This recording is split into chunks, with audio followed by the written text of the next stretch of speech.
Hi, I'm Dan Gooding and this is the West Bridgford Property Market Update Winter 2018.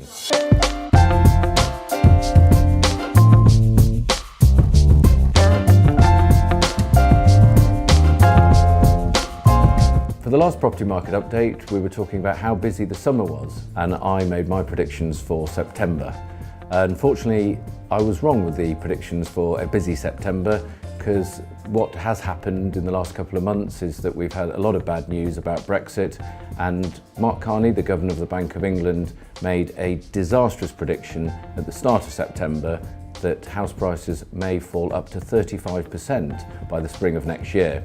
And we did have a very quiet September and October because of it. Just to put into context how quiet September and October was, we can compare the figures to July and August. In July and August, we were seeing new instructions of 123 and sales agreed of 80. And for September and October, which should traditionally be very, very busy, the number of new instructions were 116. And the sales agreed in those 6 weeks were only 8 up on what happened over the summer. So ordinarily, as we are in November now, sort of heading towards the Christmas period, what we should see is a slowdown. But just in the last couple of weeks, we found that things have got a bit busier. So what is the reason for this? And it is simply, I think, that people are fed up with just constantly reading all the negative stuff about Brexit, putting their lives on hold because of it, and they just decide to get on with things. And that's exactly what we saw after the referendum, where things got very quiet in the year following that,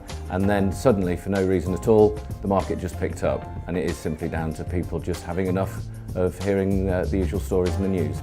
So, like on the last West Bridgford update, we invited questions from people that watch this update, and I've got a couple of questions here which I'll try my best to answer. The first one is, does it add value to my property to sell it with planning permission? I do get asked this a lot when I'm doing valuations. People often go down the route of getting planning permission in place for maybe a 4th bedroom or a bigger kitchen, and once they get the planning permission paid for, the architect's fees, they're in for about £2,000. They then get an estate agent out to ask advice on value as is and the value when the work has been done.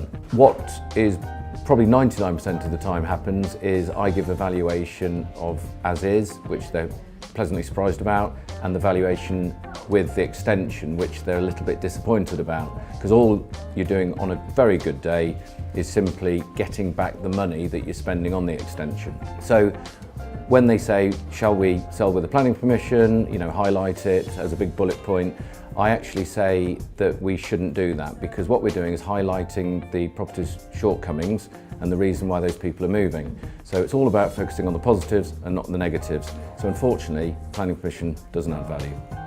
So the next question is, do shutters add value to a property? Now, a lot of properties in West Bridgford are obviously period homes with bay windows, and shutters do look great, of course. Now the question being, does it add value to the property to have shutters in, is a difficult one. I think anything that adds to the saleability of a home, makes it more attractive, increases the curb appeal, and of course when you're viewing a house, it's all about first impressions.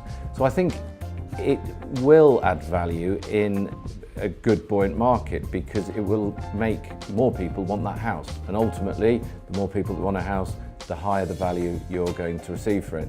So I would say it does indirectly, but you couldn't put your finger on exactly how much. So my predictions for next year, looking towards 2019, I certainly don't agree with Mark Carney, Governor of the Bank of England's disastrous prediction of house prices dropping up to 35%. We don't really see house price drops in West Bridgford, and I think, and I'm quite hopeful, that come January there'll be some better news on Brexit with some sort of deal. I think that's all we need, just some deal, not necessarily a good deal, but just to know where we are with it, and I think we'll go into what will be a good year in 2019.